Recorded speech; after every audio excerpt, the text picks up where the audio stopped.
اسی نے انسان کو ٹھیکرے کی طرح کھنکھناتی مٹی سے بنایا اور جنات کو آگ کے شعلے سے پیدا کیا، تو تم اپنے پروردگار کی کون کون سی نعمت کو جھٹلاؤ گے؟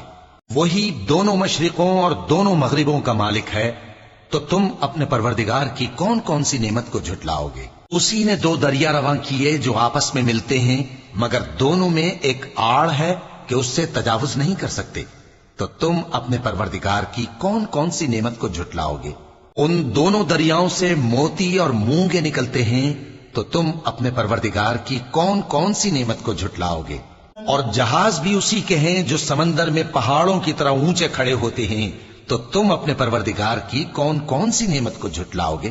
جو مخلوق زمین پر ہے سب کو فنا ہونا ہے، اور تمہارے پروردگار ہی کی ذات جو صاحب جلال و کرم ہے باقی رہے گی، تو تم اپنے پروردگار کی کون کون سی نعمت کو جھٹلاؤ گے؟ آسمان اور زمین میں جتنے لوگ ہیں سب اسی سے مانگتے ہیں، وہ ہر روز کسی نہ کسی کام میں ہوتا ہے، تو تم اپنے پروردگار کی کون کون سی نعمت کو جھٹلاؤ گے؟ اے دونوں جماعتوں، ہم ان قریب تمہاری طرف متوجہ ہوتے ہیں، تو تم اپنے پروردگار کی کون کون سی نعمت کو جھٹلاؤ گے؟